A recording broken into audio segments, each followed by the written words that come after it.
Hi, Kyle. Welcome to the podcast. You are the Senior Director of Engineering at a company called Foursquare. And I remember the first time we talked, you described Foursquare to me as the original location based social network. So I'd like to start there. Could you just introduce yourself to us, please? Like, who are you? How did you get involved in the original location based social network? Yeah. Well, my name's Kyle Fowler, as you said, Director of Engineering at Foursquare. I joined Foursquare in 2011, so I've been here for quite a while now.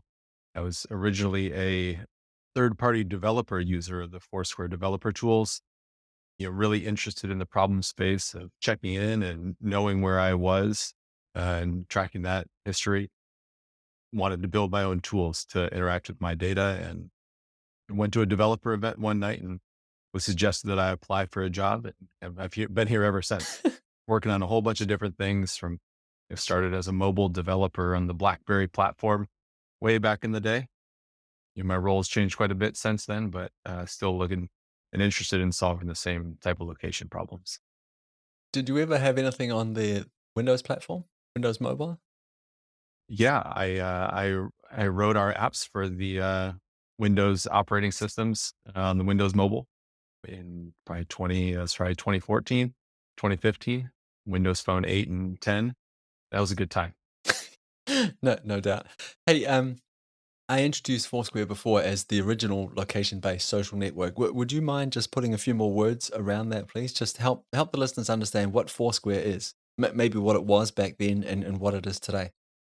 Yeah, I think one of the interesting things about Foursquare is I think our mission has always kind of been the same, though what it's looked like to the outside has changed and shifted over the years, but making the real world more usable. So at the beginning, that was your social network facilitating meeting up with friends, discovering new places. And as we've kind of evolved, that's evolved into helping other companies get as much value out of the real world as possible, whether it's through places data or our API products or our advertising, enablement products. Really, it's how do companies and our users get the most out of the physical world.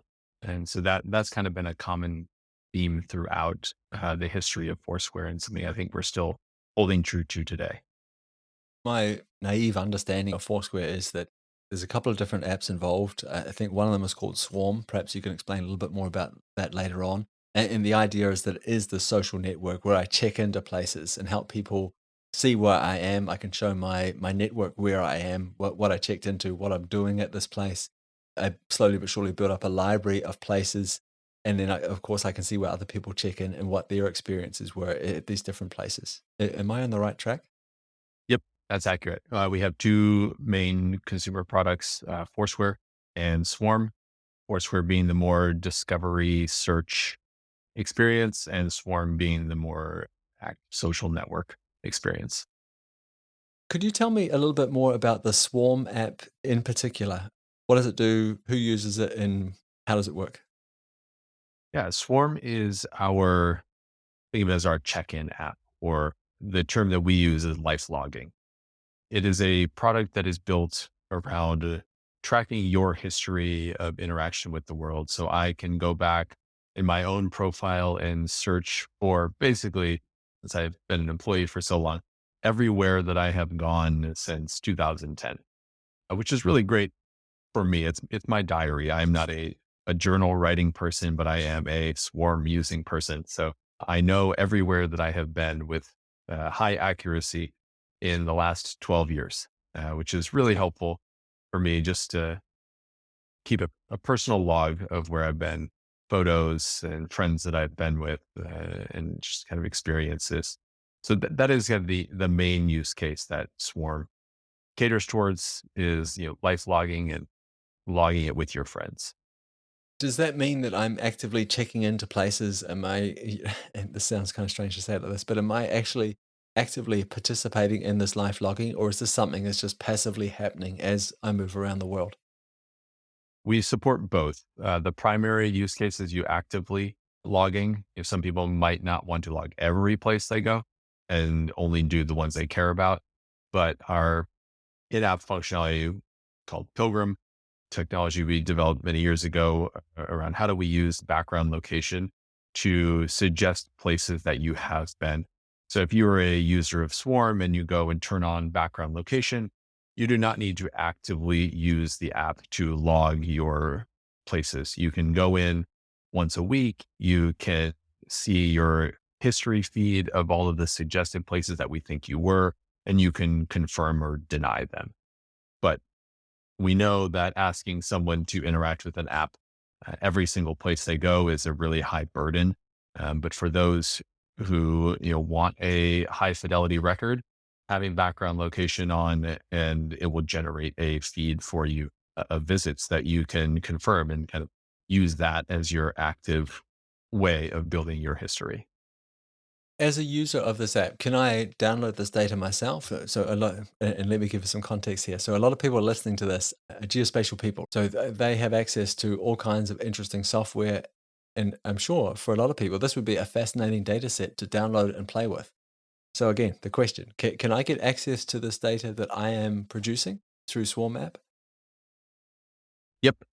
Via two ways through the GDPR type access requests. So you can go on your profile and request all the data that we have for you. That will include all of your check-ins and all of that information. So that's kind of if you want a large dump of data, that's the best way to get it. The other way is through our API. Anybody can come sign up to be a Foursquare developer. And as a part of that, you would be able to use something. If listeners are familiar with OAuth, you can authenticate your developer account with your user and kind of use your access to pull your data. So you can pull all of your check-ins. You can use it to run analysis or build your own features. Like as a side project, I built a visual scrapbook. My wife loves taking pictures at places and keeping them private. But I could go and I built an annual scrapbook for her out of her Foursquare data. So you can do fun projects like that to kind of take advantage of. We have lists in the app. You can add lists of places, and with the Foursquare developer accounts, you can interact with your data how you want to. Now, this is a very leading question. Is this as easy as it sounds? So people go to somewhere. I go to, Dave's big pizza shop and, check in. Here, I've got a GPS on my phone. It knows where it is in the world. I look at a map and say, I am here at this location. I'm at Dave's big pizza shop. Check in there, write some stuff about it. Done. Is it that easy? It depends on what you're using the product for. But yeah, I think conceptually to the user, it is that easy. Underlying that technology is much more complicated in getting it right. But I think to a user, it should be as seamless as possible. You open up the app knows where you are, and you can, record something about your experience with that place, whether internally or externally. Why is it difficult on the back end? Why is this not as simple as what it sounds when it comes to manipulating that data, running analysis on that data that people like me are creating when I check into a place? What are the problems that you face with that data? Yeah, I think the first problem is kind of core to Foursquare's business is what are the places in the world? Just because you open your phone doesn't necessarily mean that Foursquare or another app that you're using knows what is around you. So correlating, where you are to the buildings and businesses or points of interest that you may be interested in recording your history at, that is a significant data problem in the first place. How do I know that, I live across the street from a school, that I am visiting the school or I am visiting the gym or, a bench in Central Park? Knowing the corpus of places in the real world is a large challenge. And then layering on top of that, how do I know for a given set of coordinates, what places are the most relevant for a user to say they are at? Especially a bigger problem in cities with GPS drift and signals bouncing off of tall buildings, slightly skewing your location across the street. Knowing what side of the street you're on can be a challenge, and surfacing the right place at the right time. to ensure a seamless, kind of user experience for us and our partners is a big challenge. So I realize you mentioned a couple of things there, but could we stay with the idea of how do we know all the places in the world? Because my understanding is that this is what the users are doing. They're slowly but surely building up a list of all of the places in the world. But my guess is there's a little bit of there's some complications around this kind of crowdsourcing. And one would be like, is this a real place? Is it actually here? Are people just making things up? Could you talk to me about how you solve that problem? Yeah. And we take a few different approaches to our places curation, I'll call it, or our places engine, be kind of what we call it internally. And to get a good amount of coverage, you have to pull from everywhere that you can possibly pull data from, and then kind of turn that into what we believe is the truth. So crowdsource is one aspect of it, and a huge contributor to our data. But you're right, you have to balance. Well, did this person add their home, and a home may be relevant to them, but is not really relevant to any of our other downstream users. For privacy reasons, we don't want people knowing what your home is. And we also may not have users on every corner of the planet. And there may be smaller pockets of users in more rural cities. But how do we still get the best coverage of all of the places in that area? Yeah. So we have other more machine generated approaches, standard web crawl type features that have known sources of potential places that we can ingest from. We have trusted data contributors where we will license some regional data from other companies who may have a more vested interest in a specific area, but for completeness of coverage standpoint, we want to purchase data from them. But then the problem gets to be more, okay, how do I take 1,000 different sources of data and pull them together and synthesize a single output places data set from all of those sources? If I had to solve this problem, one of the things I would be looking at would be, does this place exist in multiple of these other data sources? Or maybe I would be thinking about, can I get other users of the app, other users of Foursquare to confirm that this place exists? That kind of thing. But I'm sure you have much more sophisticated approaches than that. I would say we do have more sophisticated approaches. That one is always the best one, right? You have real humans verifying that something exists. We'll have single source places, like we only have one website that says it exists, or one user. And so our goal is we have a quality audit process that sends out samples of places to human moderators that can say, yes, this is real. No, this is not real. And then we have a lot of machine learning models that go behind the labeled training data and input sources that can give us some confidence scores on whether or not a place from a source is real. And where that also may come in is there are bad sources.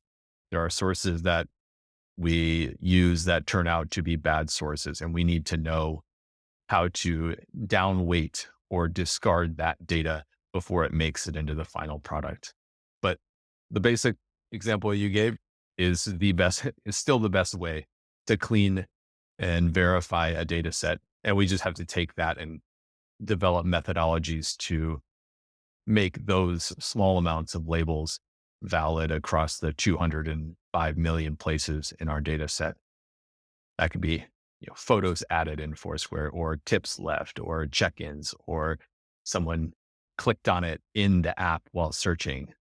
It kind of varies, but taking as many data signals as we can to give us more confidence. We have a model called our reality score, and there's a lot of features that go into it. And it's one of the kind of the core drivers of how we clear out the junk from what's actually good. That sounds like a huge challenge. I'm wondering if you look at things like, does it make sense for this place to exist in this neighborhood, given that we know these other places around it? Like, does this relationship make sense? Does it make sense to have a bank here in the middle of whatever? And does it make sense that there is a kindergarten right next to, I don't know, some sort of toxic factory thing? Like, do you look at those kinds of relationships and say, well, does it make sense for a place to exist given that we know so much about a neighborhood? We don't do exactly that, though that's a good idea. I'm going to take back to the team. So a lot of our places data is categorical. All places have categories attached to them. We do use that as a like, well, there shouldn't be this type of place in this country and a lot of country specific categories, but not necessarily co-located a kindergarten and a factory right next to each other. We have not gone down that route. One of the problems that run into is that there are always exceptions and there are always geographical differences. How do you apply a consistent set of rules to all 200 some countries in the world to get the highest value?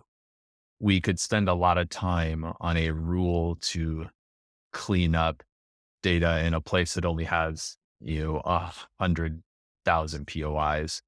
And so there's some level of value. How much effort does it take to apply this rule globally or individually? And where do we get the most bang for our buck is a prioritization decision. And I guess to that example that I gave before was obviously not that well thought out. So thanks for your kind words there. But also, it assumes that we understand all of the cultural norms about locating businesses, institutions, these places. And when you just talked about like applying this on a global scale, it occurred to me that like this is never going to be possible. We're going to take our Western understandings of what's right and what's wrong and start applying it to the rest of the world. That doesn't sound like a great idea. So I could see why that's probably a really challenging problem to solve. Yeah. And maybe one quick example of years past is we had some name cleaning process to make sure that all names in a certain country were consistent in the country's native language. And we were dropping data on the floor where the names did not follow that convention. But it turns out that those places were actually valid and the name consistency rule was not actually applicable to this country anymore. And so we have to go update or change and remove that rule. So even ones that we have that we think are broadly applicable, we have to continually reevaluate and like, okay, for this region, does this make sense? And how do we build the best data set for a given region so that the end users of this data, if you're using it in Korea or Japan or Turkey, how does each user of our data in that country feel like it makes sense to them that it is a data set that's like, oh, this doesn't fail the sniff test and just a good data set? So, I mean, this is a huge problem in itself. Where are all the places in the world, and what is happening at that place? I don't think that'll be solved anytime soon. Another problem is locating that place accurately, or at least this is my guess. So again, going back to our example, we have an app on our phone. It is location aware. We can say it's here. But my guess is that everybody is coming up with a slightly different set of coordinates for each place that they check into. And my guess is also that these different data sets that you try to conflate to create this sort of global understanding of place, I mean, they'll have slightly different coordinates as well. How do you deal with that? How do you find the right coordinate? That is another space where machine learning comes in for us. We have a process, we call it our geo summarizer. And it's how do we summarize all of those inputs and turn them into the right output? It uses things like building polygons. So we know there are roads and there are buildings, but the input coordinates from a source say that, it's in the middle of a forest or not where it should be according to the roads and buildings of that address. We can discard those coordinates or we can average or cluster them together and pick out a either synthetic coordinate from all of our sources or pick the best one that has the most corroborating features. And this is kind of where a lot of the user input data comes in, definitely in dense urban environments where the geocode of an address may conflict with what a device actually sees when it is in that building. So, we have like I was what we call the phone's eye view of the world and the map coordinate view of the world, and we can kind of apply that separately given the context in which someone is asking us for that data, if that makes sense. Yeah, it does. But this would also lead to a situation where you would have multiple locations for one single place. At least this is my guess. Like I'm thinking of the example of a stadium. You could have lots of different entrances to stadiums, people checking in all over the place. Where is the stadium? Or like, how do you know which of those coordinates or which of those locations to discard or keep? Do you just clump them together and say, oh, well, we're fine with having multiple coordinates for this entry? Yeah, and that's one of the outputs of our geo summarizer. We allow multiple coordinates per location. We'll have like a rooftop, a drop off location, a main entrance location, and using all of our sources. If we notice multiple kind of clusters for a given location, we try to assign them appropriately to a different geocode. So you're right, exactly. A given place can have multiple geocodes, and then our customers or our users, based on the use case that we're powering for that product, will use the one appropriate for them. Like if you had a ride hailing app, they would likely want the drop off location of a POI, and we should be able to provide that to them, which may be different than the check-in location and that a user, oh, I'm inside this building somewhere, and that's where my device usually sees me, which is different from the where I might get dropped off or picked up. Yeah, that makes sense. Does that also mean that when a user is checking in, saying, I'm here, they're giving you a location, and hopefully, I guess in a perfect world from your point of view, they're giving you a whole bunch of data about that place, about that location. Is that being attached to all of these different locations, all of the different possible locations that represent this point of interest? It depends a little bit on what you mean by all or other data. We get as much as we can from the device just to help out, like the accuracy of the location, because depending on if someone's on Wi-Fi or off Wi-Fi or certain different cell carriers, their accuracy from the location services on their device might be a whole lot different. And kind of knowing the accuracy of the location and the carrier, for example, that generated it may indicate something about the quality of service when the user checks in and whether or not that location should be usable. So we have outlier detection on check-ins so that we don't get skew. We'll throw out low accuracy points, make sure that the locations that we're getting are appropriately calibrated to the place. Okay. Yeah, that makes a ton of sense as well. What I was getting at with that last question is that, we've got multiple coordinates representing the same point of interest, but we've also got users that are attaching data to those coordinates. They're saying, I'm checking in here. I like this. I didn't like that. This is a Chinese restaurant. This is a good place to eat pizza, that kind of thing. Are they all being, in the case of our stadium again, are they all being attached to the same, like to some sort of centroid of all these sort of multiple locations that represent this one point of interest? Our unit there is the check-in, and the check-in is location signal at a POI. That does not necessarily make it unique for a coordinate. A coordinate could have multiple check-ins to different POIs, and we try and solve that a few ways. We'll see patterns, and we kind of build up what we call a place shape. So a place shape would be kind of like a Gaussian model of the shape in which a user would normally check into a certain venue. And we try and have non-overlapping shapes so that we can kind of generate a shape for a given place and drive some probabilistic models off of that. One of the other ways that that manifests itself is in the hierarchy of places, which is a unique, somewhat unique thing to Foursquare. I think something we do really well is the nature of places are not independent of other places. Malls are venues in and of themselves. There is a shape for a mall, but there is also a contained shape for the Foot Locker inside the mall. And so we need to be able to understand the complex relationships of places within places.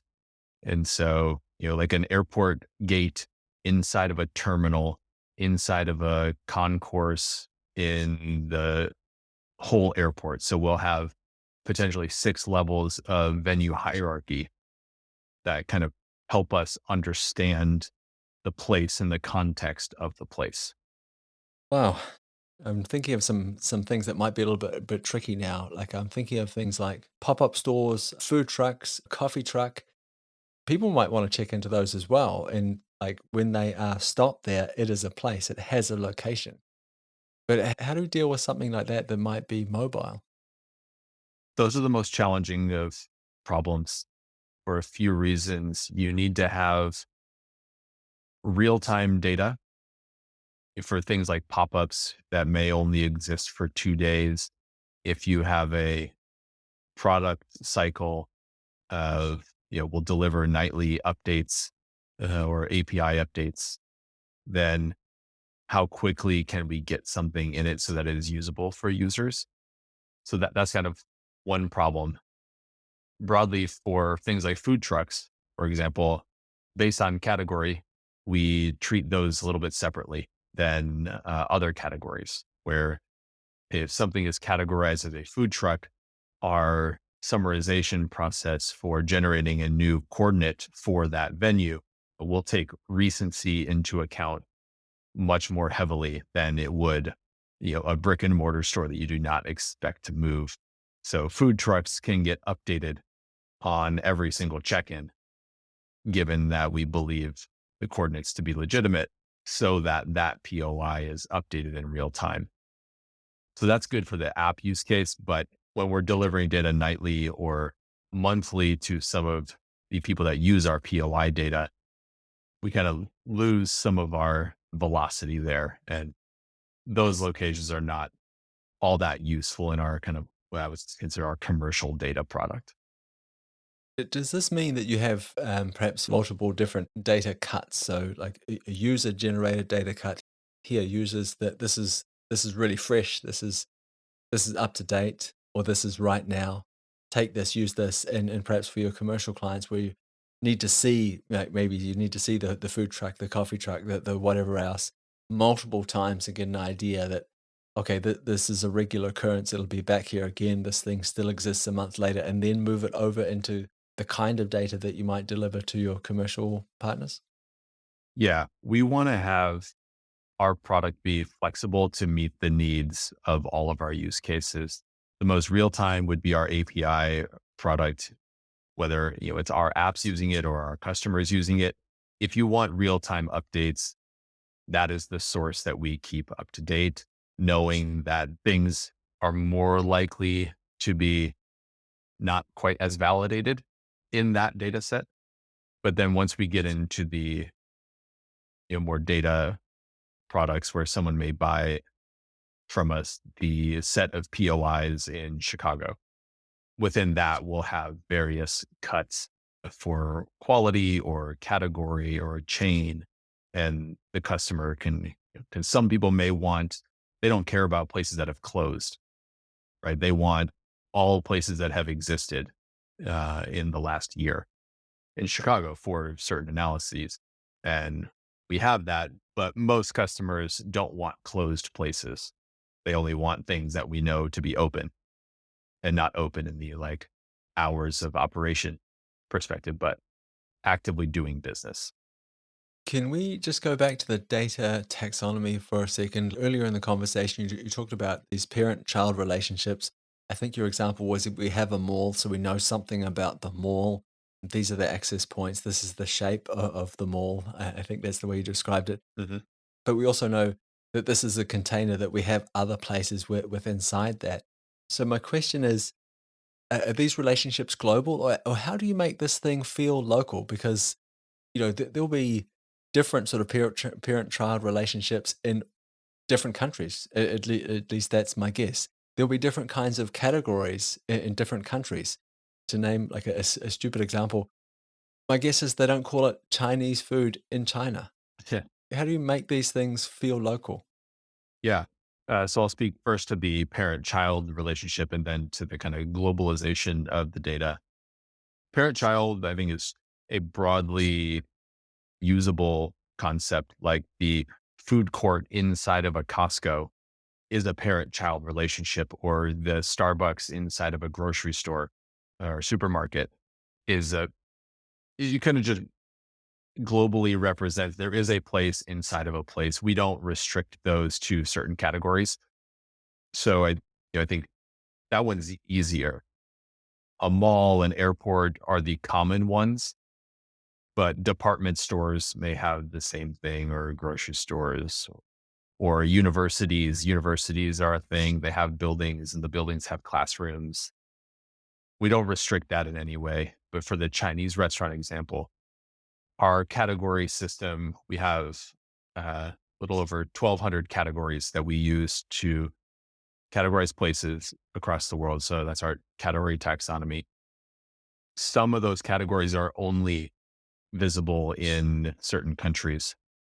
In the China market, we would likely not show a Chinese food category, but we would have Xi'an or Szechuan or Hong Kong food and or restaurant, and those categories would be applicable in the Chinese market.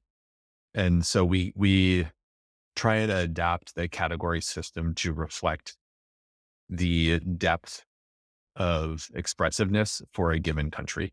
And we do the best we reevaluate categories on a monthly basis, determine if we need to add new ones, and make sure that they are appropriately showing up.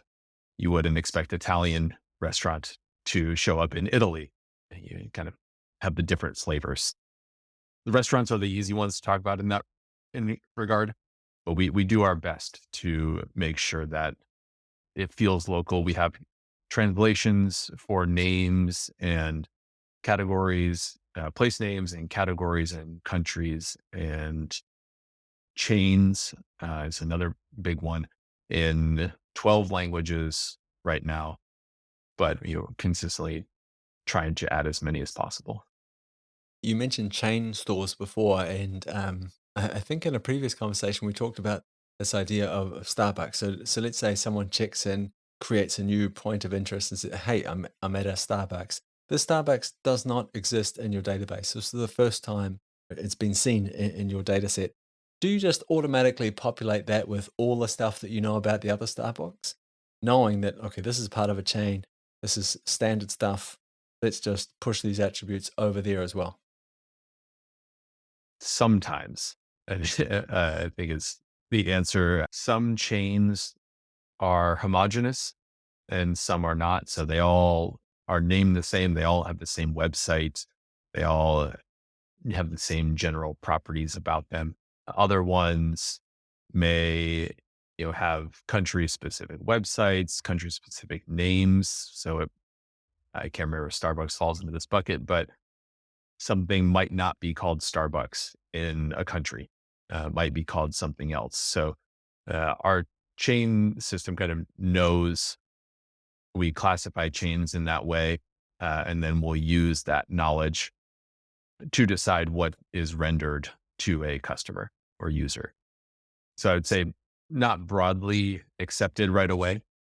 For something like Starbucks, we have a source of data that we believe to be the source of truth for Starbucks, and we would validate a user saying that they were there against that, and we either use that as a flag of, hey, why doesn't our source have that data, or accept it and add it to the list. What places are really hard to get data for? The hardest to get data for are the regional chains that, a user would expect the place to, classify this as, it's a bad example, but there's a small, like 10 store chain around me called Soul Taco. And as a person living in the Midwest of the United States, and they have stores in Illinois and Missouri, it would be great if the Foursquare data product knew that that was a chain and that there was a specific website for the chain and I could go see their other locations. But that's really hard for us to know because there's thousands and thousands, thousands of those types of chains all over the world. It's very difficult to get that broad local chain coverage across the globe in a way that makes the product feel authentic for users. So when you say authentic, you're thinking like you as a user living in this specific area. This is important to you. Maybe you've eaten there before. Maybe you have a relationship to this restaurant for whatever reason, and it's important to you. But it doesn't exist in Foursquare at the moment because it's really difficult. So you're saying that this is the conflict. This is the tension. It's important for the user because it's part of their local culture, but it's really really difficult to get that data, especially at a larger scale. Yeah, at a global scale, making the product feel familiar for everyone is a challenge. We only have so many people and so many users, and our knowledge of the world, while we think is very high, is still going to be limited. And so, unless we employed thousands of people around the globe to continually keep data familiar to the users locally, it'll be really hard. So we'll do things like, regionally group venues by name and suggest into our queues of processing, oh, looks like there's 15 places spread out in this state with the same name. Is this an inferred chain? Should we infer that this is a chain? And then someone can go look at it and say, oh, yeah, that's a chain. Here's some more information about it. So we have queues, an internal process that we can flag data to go and manually account for this. And we try and do our best to surface the most impactful things. But yeah, familiarity, I think, is a hard problem. This was an example of a place that's really difficult to get data for. What places do you have a lot of data for where it's really easy to collect data? Broad chains with store locators on their websites kind of are the easiest, or the places that people go the most. If you look at check-ins on Foursquare, the most popular places are airports, train stations, and Disney World. Wow. Yeah. If only because if you think of the broad set of millions of Foursquare users, what are the places that they all have in common? The places that they all have in common are the places that the most people meet up, and usually transport and, I guess, Disney World. That's where the most people go collectively. So while an individual user may be able to, give us data on a restaurant that opened up, there's a low chance that a lot of our users are going to interact with that. So we get better data on the places where more of our users communally interact. So I'm listening to you talk about this, and we of course we started the conversation by saying, "Hey, it's really difficult to know all of the places in the world." And you talked us through how you're doing that. You're using these different data sets and conflating that with your own user first party data that you're collecting. So you're crowdsourcing this, conflating with these known data sets that you have, and trying to figure out like where is everything in the world. Then you've got this other problem, which is where is this place in the world? We know it exists. We can see it in several different data sets. We've got users that are confirming that yes, this is a place. Now, where is it in the world? And that depends on, I think you talked about this idea of the phone's eye view of the world, the device's eye view of the world. And that leads to a lot of multiple coordinates and a few sort of complications or challenges, I should say, around figuring out the precise coordinate for these things. And you end up in a situation where you have more than one coordinate for these different places. big challenges to solve. At the same time, you've got users that want fresh data. At least this is my guess. They want fresh data. They want new places to explore. And you've got commercial customers that want certainty about the data that they're buying for you. When you're looking at all of this, what's more important to you? Is it more important to validate the data that you already have to confirm that yes, these places exist and sort of tighten in that geolocation of them?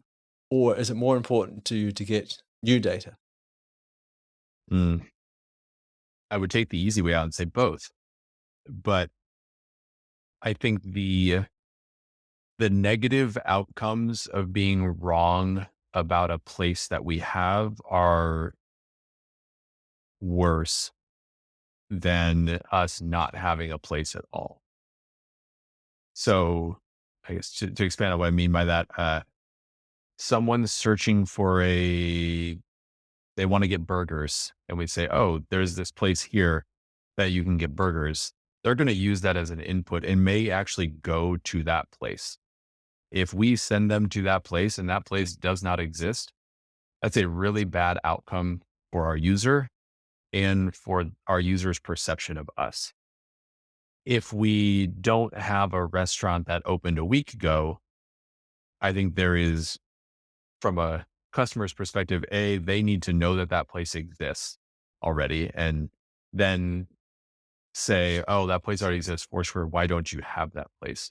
And in there, I think there's more plausible, like, yeah, this problem's hard. We haven't gotten it yet. And there's more kind of acceptance if we've failed there. So I think making sure that the places that we have are an accurate reflection of the real world is probably the most important thing to us. Well, thank you very much, Kyle. We've come a long way in the discussion. It's been really, really interesting.